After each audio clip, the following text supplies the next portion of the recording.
जैसे ना अपना आज का topic sale on approval basis और सेल और रिटर्न बेसिस भी बुलाया था इसको। सेल ऑन अप्रूवल बेसिस होता क्या है कि कई बार कस्टमर हमसे गुड्स लेके जाता है, खरीदा नहीं है, लेके गए ये बोल करके कि अगर पसंद आया तो रख लेगा, नहीं तो रिटर्न कर देगा। एक तो था सेल होना, कैश में सेल हुआ या क्रेडिट पे सेल हुआ, ये दोनों ही नहीं है। ये हो रहा है कस्टमर हमसे गुड्स अप्रूवल बेसिस पे लेके जा रहा है कि हम गुड्स लेके जा रहे हैं, सिर्फ एग्जाम्पल घर में दिखाएंगे या सबको दिखा देंगे, पसंद आया तो रख लेंगे तो आपको पैसा दे देंगे, नहीं तो आपको रिटर्न कर देंगे। Here the point is, normally जब गुड्स सेल करते हो तब तो क्या होता है, ओनरशिप ट्रांसफर हो जाती है। तो हम लोग अपने बुक्स में एंट्री पास कर देते हैं, cash account debit to sales, या चेक मिला तो bank account debit to sales, या उधार में सेल किए तो debtor account debit to sales, because ownership has been transferred. But in this case ownership has not yet been transferred. हाँ या ना, जब वो कस्टमर गुड्स लेके जा रहा है बट ये बोल करके कि पसंद आएगा तो रखेगा, नहीं तो रिटर्न कर देगा। द मोमेंट वो गुड्स लेके गया है हमारे पास से, वो सेल तो नहीं हमारे लिए। सेल वाला इवेंट तो तब होगा जिस दिन वो हाँ बोल देगा। या फिर एक और चीज, आज सपोज सर आपके दुकान से मैं सामान लेके, सपोज आप दुकानदार हैं, मैं आपसे सामान लेके आया कि देखिए भैया मैं घर पे दिखाऊंगा, मम्मी पापा हाँ बोल देंगे तो मैं रखूंगा, नहीं तो मैं आपको रिटर्न कर दूंगा। अब इसके बाद में मैं आपके पास में साल भर बाद में आता हूँ, अंकल अंकल रखिए, पापा ने मना कर दिया, आप ले लोगे क्या? लोगे तो नहीं, मेरे को क्या दोगे पता नहीं, राइट? म्यूट। बस there should be time period. हाँ या ना, ये चीज ज्वेलरी बिजनेस में बहुत कॉमन है, ऐसा होता है। यहाँ जान पहचान की दुकान है, वहाँ पे लेडीज लोग ज्वेलरी देख के आती है, लेकिन हाँ वे घर में सबको दिखाएंगे, पसंद आएगा तो रख लेंगे, अलाउड है, होता है। लेकिन बस एक टाइम पीरियड तो होगा कि भैया इतना दिन के अंदर में डिसाइड कर लीजिए। सपोज 10 डेज का टाइम दिया गया है, 15 डेज का टाइम दिया गया है। इसका मतलब क्या है कि कस्टमर हमसे कुछ लेके गया, अब अपन उसको 15 दिन का टाइम दिए कि 15 दिन के अंदर में वो या तो वापस लौटा देगा या हाँ बोल देगा। लेकिन अगर 15वां दिन पार हो गया, उसके बाद इसका हम लोग क्या मान लेंगे, सेल हो गया। अगर 15 डेज तक भैया आप हाँ या ना कुछ नहीं डिसाइड करो, कुछ नहीं बताओगे, तो हम मान लेंगे कि आपने मेरे से गुड्स खरीद लिया है, वो सेल हो गया है, हम मान लेंगे। हाँ या ना? तो सेल कब होगा? जब या तो वो हाँ या ना बोल देगा तब, या जब हमारा वो 15 डेज का पीरियड फॉर एग्जांपल ओवर हो जाएगा, तब जाके हमारा इवेंट अराइज होगा कि सेल हो गया, राइट? सो ये कॉन्सेप्ट क्लियर है कि सेल कब होगा, जब वो हाँ बोल देगा, या फिर जब वो हमारा टाइम पीरियड एक्सपायर हो जाएगा, उसके बाद सेल है ही नहीं। अब इसकी अकाउंटिंग एंट्रीज हमको समझनी है कि बिजनेस के बुक्स में अकाउंटिंग एंट्रीज कब कैसे होती है। यूजुअली जब आप कभी कभार ऐसा ट्रांजैक्शन करते हो, कभी कभार है कोई एक दो कस्टमर ऐसा आ गया जो अप्रूवल पे गुड्स लेके जाता है, तब हम लोग क्या करते हैं ना, बिजनेस नॉर्मली क्या करता है कि जब कस्टमर गुड्स लेके जा रहा है उसको सेल मान लेते हैं, उसको सेल का एंट्री मतलब मान लेने का मतलब सेल्स का एंट्री पास कर देते हैं। जब कस्टमर गुड्स लेके जा रहा है approval basis, we will treat it as ordinary sales in our books. इसे देखो, सबसे पहला entry, when goods are sold on approval और ऑन सेल और return basis, sundry debtors account debit to sales. And obviously debtors को debit करना पड़ेगा ना, पैसा तो मिला ही नहीं अपने को, अपन उसको क्रेडिट सेल्स मानेंगे। बिकॉज कस्टमर जब ये बोल के लेके जा रहा है कि भैया पसंद आएगा तो रख लेंगे, नहीं तो रिटर्न कर देंगे, इसका मतलब पैसा तो दिया ही नहीं है वो। और हम बोले अपन उसको सेल्स का एंट्री मान लेते हैं। सेल्स का एंट्री मानेंगे मतलब क्या, क्रेडिट सेल्स मान रहे हो, तो party account debit to sales मतलब क्या है, debtors account debit to sales. Bracket में हमने लिखा है इनवॉइस प्राइस, मतलब सेलिंग प्राइस, मतलब जो उस गुड्स का प्राइस है, ठीक है। अब अगर वो customer within the due date goods को रिटर्न कर देता है तो सेल्स रिटर्न मान लेंगे, सिंपल सा बात है। सेल्स रिटर्न का जो एंट्री होता है, सेल्स रिटर्न अकाउंट डेबिट या return inward account debit to customer account या डेटर्स अकाउंट, एक ही बात है। हाँ या ना?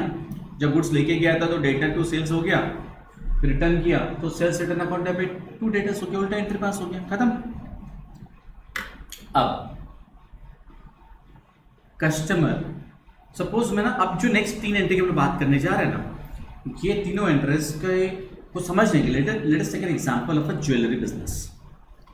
ज्वेलरी बिजनेस में क्या होता है सर, आज हम आपकी शॉप पे आए, मुझे एक ज्वेलरी का सेट पसंद आया, सपोज अब मैंने बोला ये आज मैं घर पे लेकर दिखाऊंगा, तो बस आप है ना एक अप्रूवल का स्लिप बनाओगे, अप्रूवल का स्लिप तो बना के दोगे मेरे को। सपोज आज के गोल्ड एंड डायमंड, आज के गोल्ड प्राइसेस के वैल्यूएशन के हिसाब से उस सेट का दाम आज 5 लाख रुपए आ रहा है, लेकिन जिस दिन मैं पसंद कर रहा हूं, सपोज आज के 10 दिन के बाद में मैंने बोला boss I am okay with it, I am going to purchase it, मैं रख रहा हूं उसको। एक्चुअल में what I am suppose to pay, मैं कितना पे करूंगा आपको वो डिपेंड करेगा जिस दिन मैं हाँ बोल रहा हूं उस दिन का गोल्ड रेट के हिसाब से। And that's very logical, because जब मैंने आपसे लिया, सपोज मैंने आपसे 10 अप्रैल 22 को मैं अप्रूवल पे लेके गया एंड मैं मान लो 20/4 को आपको हाँ बोलता हूँ, तो मैं अप्रूवल पे जिस दिन लेके गया उस दिन जो गोल्ड का रेट था उसके हिसाब से आपने मेरे स्लिप बना दिया, खाली मैंने पेमेंट तो की ही नहीं। अब जब मैं 10 दिन के बाद में 20 तारीख को जब मैं अप्रूव कर रहा हूँ गुड्स को, एक्चुअल में आई एम सपोज टू पे दैट अमाउंट उस दिन का गोल्ड रेट्स के हिसाब से जो वैल्यूएशन होनी चाहिए। क्लियर? अब यहाँ पे मैं 3 सिचुएशन लेके चलो, मान लेते हैं 20 तारीख को गोल्ड के रेट्स के हिसाब से उस ज्वेलरी का दाम 5 लाख रुपए आ रहा है, तो जिस दिन मैं हाँ बोल रहा हूँ उस दिन आपके बुक्स में कोई एंट्री पास ही नहीं होगी। क्यों नहीं पास होगी? कि पहले से पास हो गई थी, बिकॉज जिस दिन आपने मुझे गुड सेल किया था बॉस, आपने तो उसे एंट्री पास कर दी थी ना। Debtors account debit to sales, आपने तो 5 लाख से एंट्री पास कर दी थी, हाँ या ना। अब थर्ड में क्या बोलो, when goods are accepted at the invoice price, जब कस्टमर गुड्स को एक्सेप्ट कर ले रहे हैं at the invoice price, 5 lakh में ही हुआ है, तो फिर नो एंट्री आपके बुक्स में। लॉजिक समझ में आ रहा है? श्योर हो? सेकंड, मान लेते हैं कि 20 तारीख को उस ज्वेलरी का दाम गोल्ड रेट के हिसाब से 6 लाख हो गया गोल्ड रेट्स बढ़ गए, ये 5.5 लाख रुपया हो गया, 5,20,000 हो गया, मैं 6 लाख मान ले रहा हूँ, 6 लाख हो गया, तो obviously I am suppose to pay 6 lakh. But 10 तारीख को तुम्हारे बुक्स में तो एंट्री, 10 तारीख को जब तुमने गुड्स दिया था मेरे को, तब तक तुम्हारे बुक्स में एंट्री क्या हुई थी? Debtors account debit to sales कितनी हुई थी? 5 लाख। इसका मतलब क्या है यार, अब 20 तारीख को तुम्हारे बुक्स में एक एक्स्ट्रा एंट्री पास करनी पड़ेगी कि नहीं?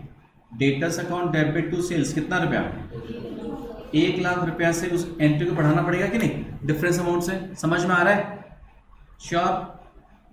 वही है सर फोर्थ वाला, when goods are accepted at a higher price than the invoice price, तो debtors account debit to sales difference in price. समझ में आ रहा है? एंट्री कितने से पास हो जाए? 1 लाख से, कोई दिक्कत नहीं। वैसा वैसा जिस दिन मैं एक्सेप्ट कर रहा हूं उस दिन गोल्ड प्राइसेस अगर गोल्ड प्राइसेस के हिसाब से ज्वेलरी का रेट अगर 4.5 लाख रुपए, तो 50,000 कम करना पड़ेगा उस एंट्री को। इन दैट केस क्या होगा, एंट्री रिवर्स हो जाएगी यार। Sales account debit to debtors कितना रुपया से? 50,000 से एंट्री कैंसिल हो जाएगी, इतनी सी तो बात है। समझ में आ रहा है पूरा प्रोसेस? वही number 5, when goods are accepted a lower price than the invoice price, तो sales account debit to debtors अपने एग्जांपल में 50,000। समझ में आया क्या? पहले बताओ ये पांचों प्रॉब्लम ही पांचों एंट्री को लेके है ही नहीं। इनफैक्ट पूरे चैप्टर में प्रॉब्लम नहीं है, बट यहां तो पूरा क्लियर है। प्रॉब्लम अब कब अराइज होती है कि सपोज आपका ईयर एंडिंग डेट 31 मार्च 22 है, ठीक है? आपका ईयर एंडिंग डेट 31 मार्च 22 है। अब सपोज सर 26 मार्च को कोई कस्टमर आपसे 1 लाख रुपया सेलिंग प्राइस का गुड्स लेके गया था, ठीक है? प्लीज डेट्स पे ध्यान देना। एंड आपने उसको अप्रूवल का लास्ट डेट मान लो 10 अप्रैल का दिया, बोला भैया 10 अप्रैल तक टाइम है, डिसाइड कर लो। बंदे ने मार्च में हाँ ना कुछ भी नहीं बोला। क्लियर? बस 31 मार्च ईयर एंडिंग डेट है, मतलब क्या है? फाइनल अकाउंट्स आपका जो बनेगा, ट्रेडिंग पीएल बैलेंस शीट आपको 31 मार्च 22 का बनाना है। प्रॉब्लम क्या है कि आपने 26 मार्च को जब गुड सेल किया था, आपने debtors account debit to sales entry पास कर दी थी, हाँ या ना? 1 लाख रुपया से, हाँ या ना? जब आपने गुड्स भेजा कस्टमर को अप्रूवल बेसिस पे, तो 26 मार्च आपने debtor to sales entry 1 lakh से पास कर दी थी। Do agree to it sir? तो बोलो इससे गलती क्या है, इससे प्रॉब्लम क्या है? प्रॉब्लम ये है कि 31 मार्च 22 का हम जब फाइनल अकाउंट्स बना रहे हैं, उस दिन तक as the end of financial year customer ने अभी तक हाँ नहीं बोला है। हाँ या ना? इसका मतलब ये 1 लाख उस दिन का सेल, उस फाइनेंशियल ईयर का सेल्स है ही नहीं, उस ईयर का रेवेन्यू है ही नहीं। ये अकाउंट्स में बहुत से कॉन्सेप्ट्स एंड कन्वेंशंस है जो स्टार्टिंग का थ्योरी का चैप्टर में होता है। जैसे एक है रेवेन्यू रिकॉग्निशन प्रिंसिपल, कि रेवेन्यू मतलब इनकम बुक्स में रिकॉग्नाइज कब करनी चाहिए, कि जब वो इनकम हो चुकी है, जब वो वर्चुअली श्योर है इनकम हो जाएगी, या तो तब भले ही उधार पे जो चलेगा इनकम है वो, बट यहाँ तो बिका ही नहीं है गुड्स। यहाँ तो कस्टमर रिटर्न कर सकता है 1 तारीख को, 2 तारीख को, 5 तारीख को, 10 तारीख को वो रिटर्न कर सकता है। हाँ या ना? अब अगर हम debtor account debit to sales, तो मेरा अब आप ट्रेडिंग और दिमाग के अंदर सोचो, ट्रेडिंग अकाउंट सोचो तो बाई सेल्स में 1 लाख इंक्लूडेड है। हाँ या ना? बट ये सेल्स इस साल में हुआ ही नहीं अभी तक तो। You got a point? इसका मतलब सेल्स में से माइनस करना होगा, सेल्स को 1 लाख से घटाना होगा हमको। सिमिलरली मेरे 1 लाख से डेटर्स भी तो बढ़ा हुआ है, वो पार्टी डेटर होगा हमारा जरूरी नहीं है, अगर रिटर्न कर देगा तो हमको तो 1 रुपया भी नहीं मिलना है। You got a point? मेरा सेल्स एंड डेटर्स दोनों बढ़ा हुआ है। तो हमको क्या करना पड़ेगा सर? हमको 31 मार्च को एक एडजस्टमेंट एंट्री पास करनी पड़ेगी, sales account debit to debtors 1 lakh. Sales में से माइनस मतलब सेल्स अकाउंट डेबिट, डेटर्स में से माइनस मतलब डेटर्स अकाउंट क्रेडिट। मैं ये माइनस वाला कौन सा बता रहा हूँ? फाइनल अकाउंट के एडजस्टमेंट के एंगल से। If you can recall this adjustment, final account के क्लास 11 में फाइनल अकाउंट आप जब करते तो फाइनल अकाउंट में कैसा एडजस्टमेंट था कराया हुआ है सेल एंड अप्रूवल बेसिस का। सेल्स में से माइनस हो जाएगा, डेटर्स में से माइनस हो कितना? 1 लाख। यहां तक कॉन्सेप्ट क्लियर है? ये है वो वाली entry number 6। At the year end when goods are lying with customers in the specified time limit is yet to expire. When the goods at the year end, when goods are lying with the customers, the specified time limit is yet to expire. Sales account debit to daters. मिला? अब ये तो clear है। अब साथ में क्या सोचो सर, ये जो गुड्स था आपका 1 लाख का जो आपने भेजा था, इन गुड्स का आपके लिए मान लेते हैं कॉस्ट प्राइस था 70,000, ठीक है। अब ये 70,000 कॉस्ट प्राइस का गुड्स जो आपका है, जिसके ओनर अभी भी आप हैं, बिजनेसमैन आप ओनर हैं, बट वो goods physically eight the end of the year आपके शॉप में, गोडाउन में, शोरूम में नहीं है। हाँ या ना? मतलब आपका क्लोजिंग स्टॉक में वो है ही नहीं इंक्लूडेड, जबकि वो क्लोजिंग स्टॉक एक्चुअल में अभी आपका है, ओनरशिप आपका है, you are the owner of those goods. हाँ या ना? बट वो गुड्स फिजिकली कहाँ लाई कर रहा है? कस्टमर के प्लेस पे। मतलब तुम्हारा क्लोजिंग स्टॉक फाइनल अकाउंट में जो लेते हैं, क्लोजिंग स्टॉक तुम्हारा घटा हुआ है, तुम्हारे क्लोजिंग स्टॉक में ऐड होना चाहिए दोनों जगह। मतलब फाइनल अकाउंट के एंगल से ट्रेडिंग अकाउंट में क्रेडिट और बैलेंस शीट के एसेट्स में क्लोजिंग स्टॉक का डबल इफेक्ट क्या कर देते हैं अपने बैलेंस शीट में एसेट्स और ट्रेडिंग अकाउंट में क्रेडिट, दोनों जगह क्लोजिंग स्टॉक में मेरे को 70,000 ऐड करना होगा। ये तो चलो फाइनल अकाउंट के एंगल से समझ लिए, but what about journal entry? इसका भी एंट्री पास करना पड़ेगा अपने को। इससे 6 का 2 में देखो ख्याल से, सॉरी 6 का 1 में तो बताए आई गया समझ में। At the end of the year when goods are lying with the customers at the specific time it is due to expire the sales account debit to debtors with the invoice price 1 lakh से, ठीक है। Next, these goods should be considered as stock with customers and in addition to the above the following adjustment entry is to be passed. Stock with customers on sale और return account debit to trading account. Trading account में credit side में आ जाएगा, जैसे closing stock आता है, और ये जो स्टॉक विद कस्टमर्स है बैलेंस शीट के एसेट्स में आ जाएगा। तुम्हारी जर्नल एंट्री पास करनी होगी stock with customers on sale और return account debit to trading account. हाँ, ब्रैकेट जो इन्फॉर्मेशन लिखा कॉस्ट प्राइस और market price whichever is lower, वो तुम लोग जानते हैं ना। क्लोजिंग स्टॉक वैल्यू करने का प्रिंसिपल भी तो यही है, कॉस्ट प्राइस और market price whichever is lower. तो अपने एग्जाम्पल में कौन सा लेंगे? 70,000 हमने भेजा कितना में? 1 लाख में। मार्केट प्राइस 1 लाख था, कॉस्ट प्राइस कितना? 70,000। ये एंट्री कितना से पास होगी? 70,000 से। Try to understand guys, entry number 1 to 5, 1 से लेकर 5 तक जो एंट्रीज है वो तो ड्यूरिंग द ईयर हो चुकी होती है। साल के एंड में एडजस्टमेंट एंट्री पास करनी होती है, ये 2 एंट्रीज। पहले ये बताओ यहां तो क्लियर है कि नहीं? श्योर? अभी सर अब इसी को थोड़ा सा कंटिन्यू करता हूं मैं। 26 अगर ये क्लियर हो गया चैप्टर खत्म हो जाएगा बस। 26 मार्च को आपने कस्टमर को गुड्स भेजा था, उसको आपने डेट दिया था 10 अप्रैल तक का।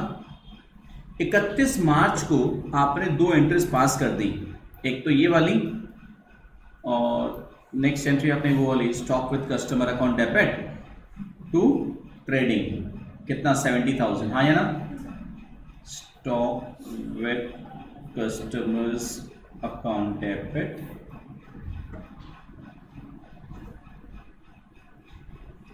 टू ट्रेडिंग अकाउंट 70,000, अब ये एंट्री पास कर दी। ओके, नाउ नेक्स्ट जो क्वेश्चन पूछ रहा हूं, अगर वो क्लियर है तब अभी समझ में आया, कॉन्सेप्ट पूरा क्लियर हो गया। अब जो क्वेश्चन पूछा सोच के जवाब देना। मेरा पहला क्वेश्चन है, मान लेते हैं कि बंदा आपको 3 अप्रैल को गुड्स रिटर्न कर देता है, गुड्स लौटा देता है, तो आपके बुक्स में क्या एंट्री होगी? एक क्वेश्चन ये है। दूसरा क्वेश्चन है, अगर वो 3 अप्रैल को या कोई और डेट 5 तारीख 6 तारीख जो भी गुड्स एक्सेप्ट कर लेता है, क्योंकि आपने तो 10 अप्रैल तक का डेट दिया था ना, तो मेरा क्वेश्चन है अगर बंदा 3 अप्रैल को रिटर्न कर देगा तो क्या होगा आपके बुक्स ऑफ अकाउंट्स में एंट्री, और अगर 3 अप्रैल को अगर एक्सेप्ट करता तो क्या होगा? ये दोनों बता दो, मैं समझ जाऊंगा कॉन्सेप्ट पूरा क्लियर है।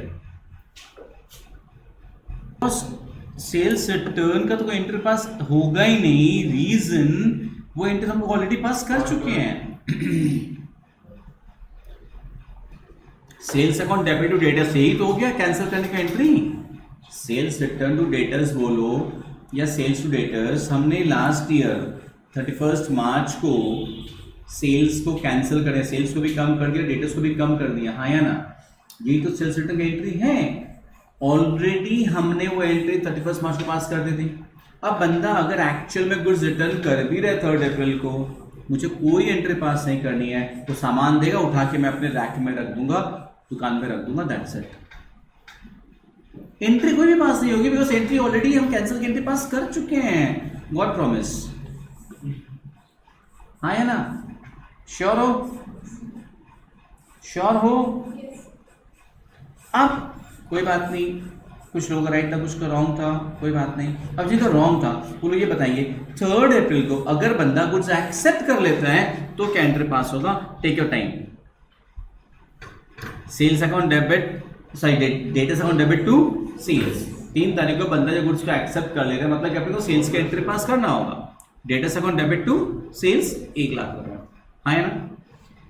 स्टॉक का कोई एंट्री पास नहीं होता सर, स्टॉक का कभी भी अकाउंट बना ही नहीं आज तक। वो तो एक साल के एंड में क्लोजिंग स्टॉक का कैलकुलेशन होता है, साल के एंड में खाली क्लोजिंग स्टॉक का एंट्री होता है, तो स्टॉक को लेकर कोई झमेला नहीं भी आपके पास। अभी तो खैर 3 तारीख को बंदा अगर गुड्स एक्सेप्ट कर रहा है तो debtors account debit to sales 1 lakh, और अगर रिटर्न कर दे रहा है कोई एंट्री पास नहीं होगी। यहां तक आपको क्लियर है पूरा?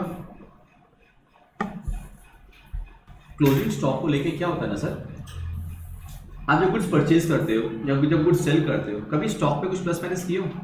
स्टॉक का कोई एंट्री होता है डेबिट क्रेडिट? कुछ नहीं होता है।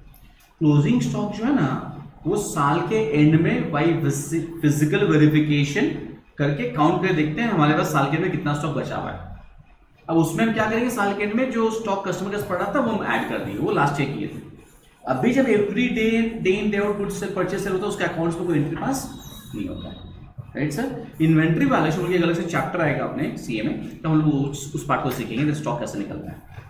हाँ, अब आप बोलो सर हम लोग वो एंट्री पास किए थे, तो वो पास कर साल के एंड में एडजस्टमेंट एंट्री पास करते हैं, बोल के एंट्री करना पड़ता है। क्लियर है?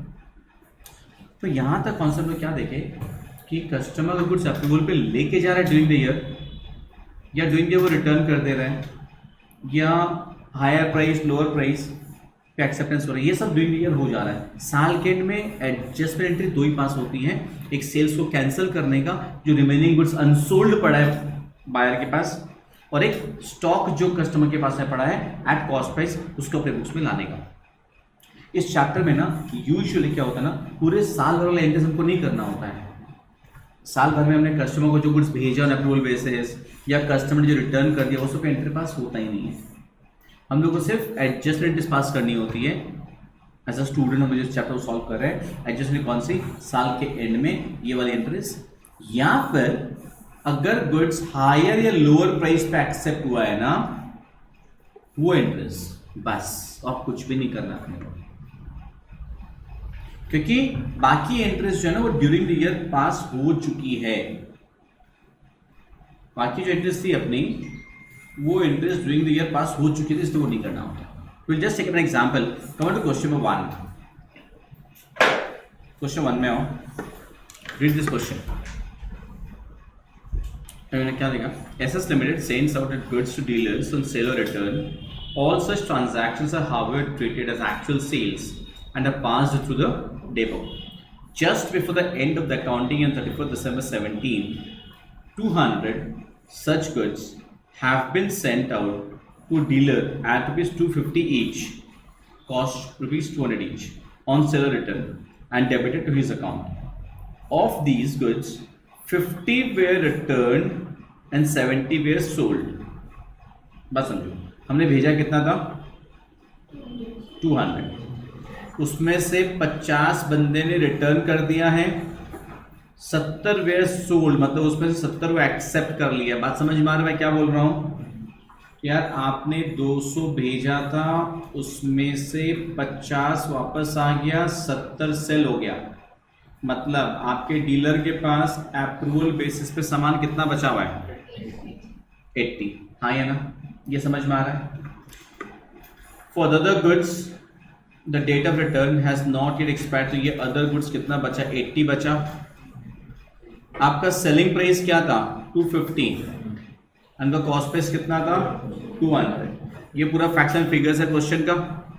आपको करने क्या बोला, बस पास journal entries on 31st December 17।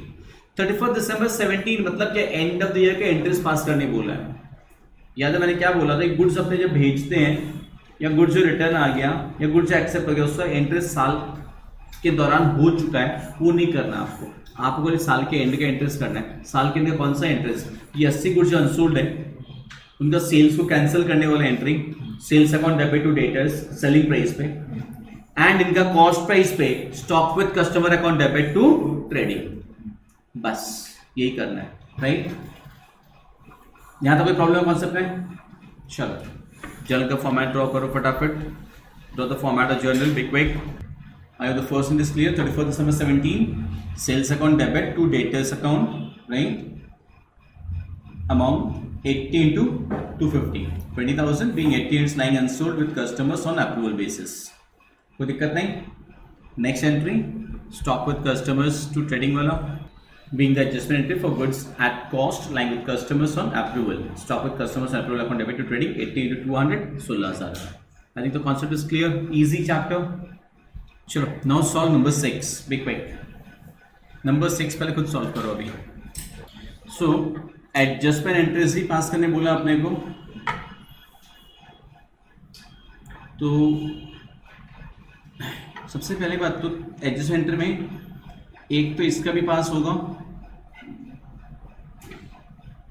दो जो होता है लास्ट वाला सेल्स को कैंसिल करने वाला क्लोजिंग स्टॉक वाला, वो तो डेफिनेटली किया ही होगा। जैसे 50 और 80 130 चला गया 70 का, हाँ या ना? तो वो तो साल के एंड में किया। अब 70 इंटू 600 मतलब 42,000, राइट? का sales account debit to debtors, और एक stock with customers account debit to trading account, वो हो गया 70 इंटू 450, दैट इज 45,000 क्या नहीं 31,500। चलो वो तो पास किया, बट एक एंट्री जो आप लोग नहीं पास किए सर आपने भेजा था गुड्स 600 रुपया करके, बट गुड्स सेल तो 650 करके हुआ है ना। 50 रुपया इंटू 50 कुकर 2,500 रुपया, सेल्स ज़्यादा दाम में बैठा, price higher than invoice price, वो एंट्री पास करनी होगी पहले आपको। उसकी एंट्री क्या पास करेंगे आप, debtors account debit to sales 2,500, हाँ या ना? 50 cookers into 50 rupees is the difference price. 50 have been sold and they've been sold at 650 ना, बट आपने तो भेजा था 600 में, 50 रुपया इंटू 50 कुकर्स, 2500 रुपया से debtor on debit to sales. So difference जो निकलेगा प्राइस पर, सो वो उस पे कॉन्सेप्ट प्राइस तो इतना ही है. अब जस्ट प्रैक्टिस के लिए नंबर 2 देखो ध्यान से. On 1st November 2017, Mrs. Tinian Dubai Traders sent out goods valuing rupees 1,50,000 at invoice price to the customers on sale or approval basis. On 10th December, goods worth rupees 40,000 were returned by the customers. On 23rd December, intimation was received that goods worth rupees 80,000 has been accepted with the customers, but at a reduced price of 5%. 5% कम, 80 जाएगा 5% कम, reverse entry मानना पड़ेगा. Sales account debit to debtors 4,000 रुपया, 80,000 का goods वाला accept कर लिया, but 5% कम price में एक्सेप्ट किए, तो डिफरेंस वाला प्राइस का करना पड़ेगा ना अपने को. Sales account debit to debtors, जब लास्ट टाइम में सेल्स को बढ़ाना था, इस बार सेल्स को कम करना पड़ेगा, राइट. अब देखो ना, ये सब ऐसा है जिसमें गुड्स का अमाउंट वाइज दिया, मतलब यूनिट से क्वांटिटी वाइज नहीं दिया. आपने गुड्स भेजा कितने का था, 1,50,000 का एट इनवॉइस प्राइस, हाँ है ना. उसमें से 40,000 का गुड्स रिटर्न आ गया, 80,000 का गुड्स एक्सेप्ट हो गया. Try to understand. 150 में से माइनस 40,000 माइनस 80,000, तो मैं बोल रहा हूँ ये 30,000 क्या निकाले हम, ये क्या है, goods lying to the customers, unsold goods है, हाँ या ना. ये अनसोल्ड गुड्स का सेलिंग प्राइस है, ये अनसोल्ड गुड्स का सेलिंग प्राइस है, तो इसका तो एंट्री मालूम है, sales account debit to debtor साल के एंड में जो करते हैं.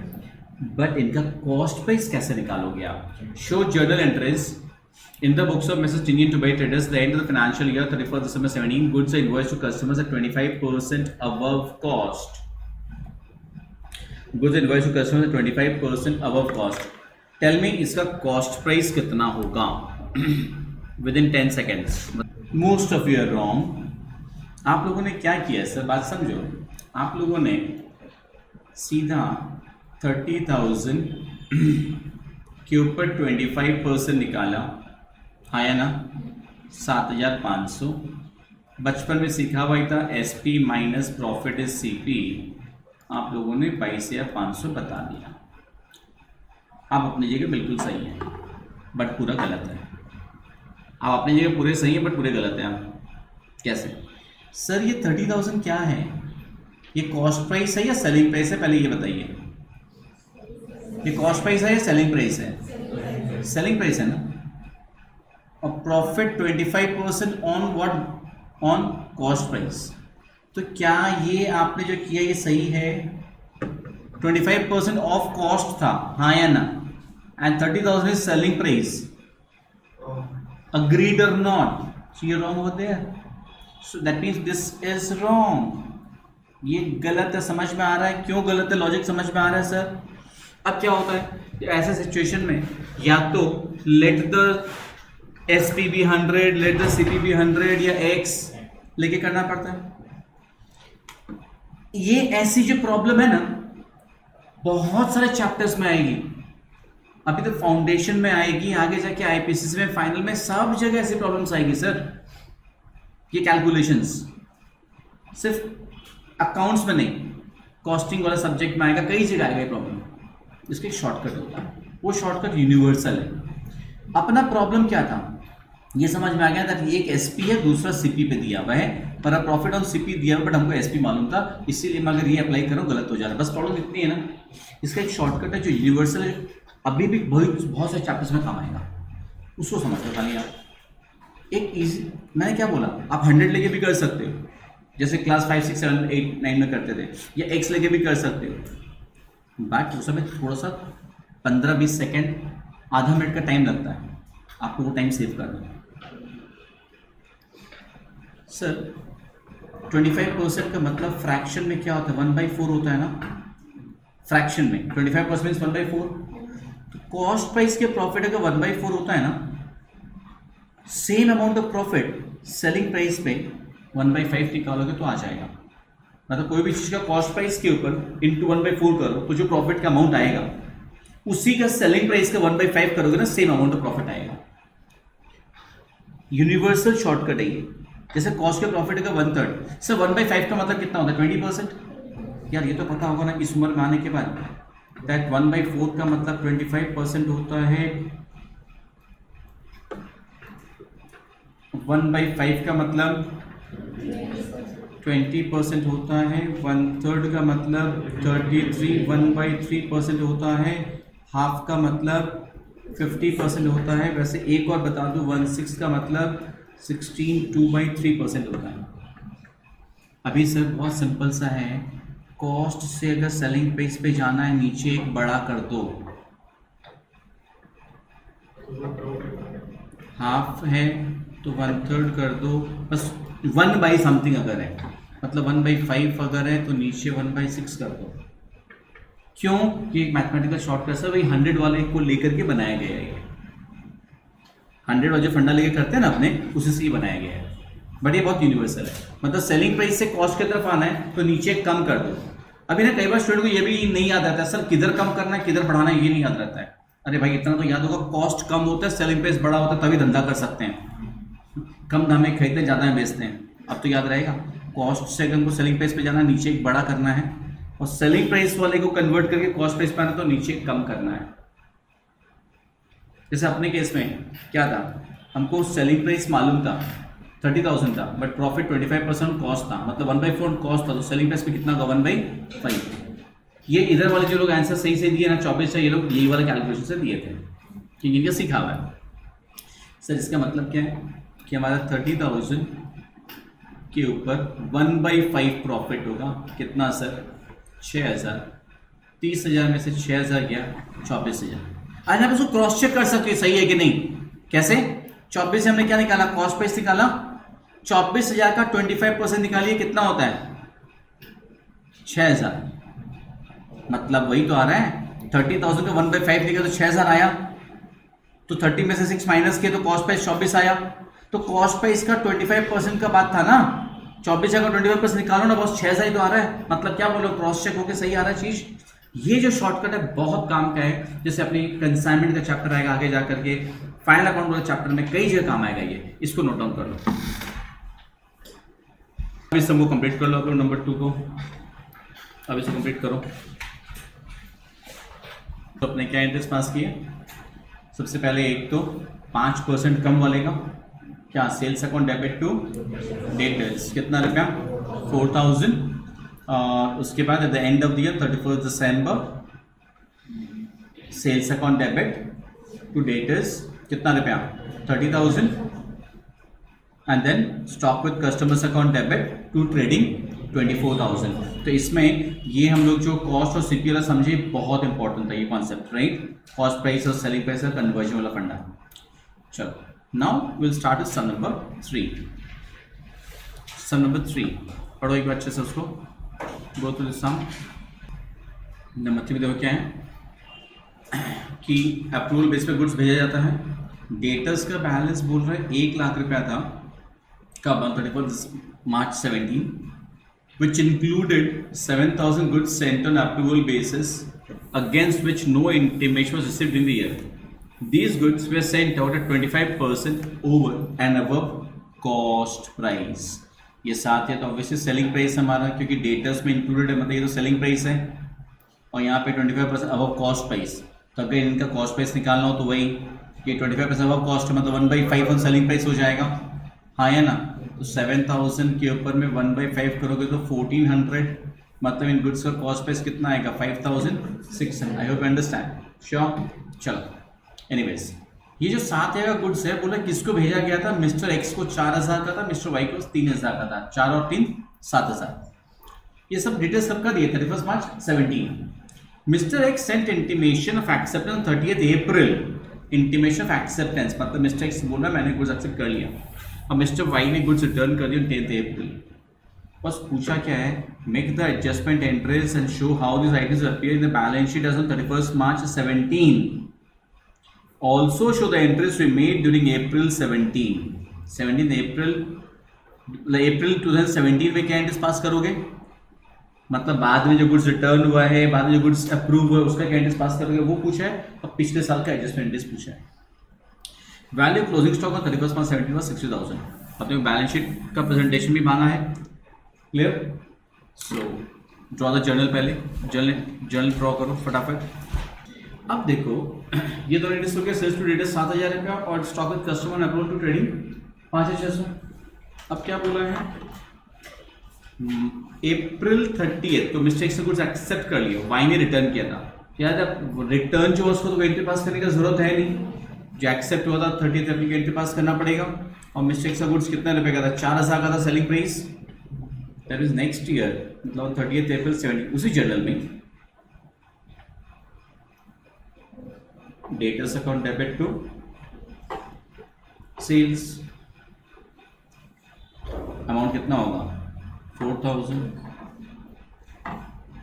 मिस्टेक्स का नाम नरेशन में आ जाएगा, being goods accepted by mister x.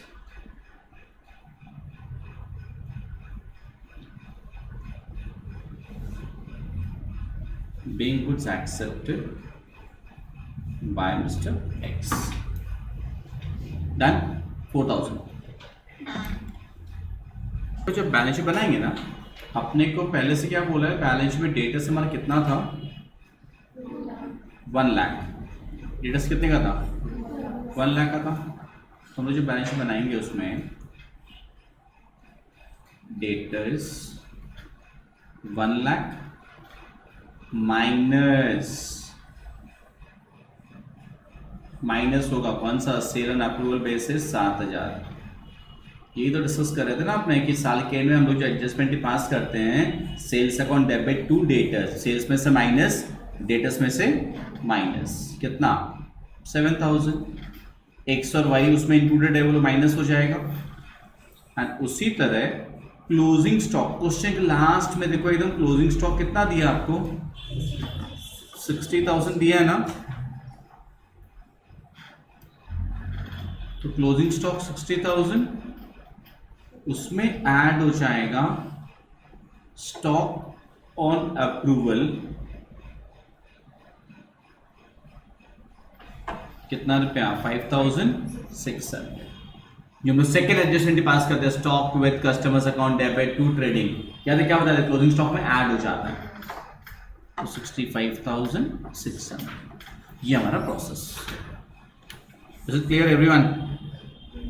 अभी देखो, अभी तक हम लोग आज जो भी किए ना, ये क्या था कि अप्रूवल बेसिस पर गुड्स भेजा जाता है इनफ्रीक्वेंटली, कभी कभार, साल भर में या महीना में कोई 1-2 ट्रांजैक्शन आपका ऐसा होता है। यूजुअली आप गुड्स नॉर्मली कैश या क्रेडिट में बेचते हैं, अप्रूवल बेसिस पर कोई 2-4 ट्रांजैक्शन कभी कभार होता है, तो ये प्रोसेस फॉलो होता है। क्या हम उसको नॉर्मल सेल्स मान लेते हैं, रिटर्न आ गया तो सेल्स रिटर्न का एंट्री रख लिया, तो कोई एंट्री नहीं, साल के एंड में एडजस्टमेंट एंट्रीज। बट हाउएवर अगर रेगुलरली ये ट्रांजैक्शन होता है कि मतलब कोई आदमी है जिसका बिजनेस अप्रूवल बेसिस पे चलता ही है, वो रेगुलरली गुड्स अप्रूवल बेसिस भेजता रहता है, रेगुलरली रिटर्न आता है, एक्सेप्ट, तब प्रोसेस दूसरा है, वो लोग नेक्स्ट क्लास में करेंगे, तब प्रोसेस एकदम डिफरेंट है। क्लियर?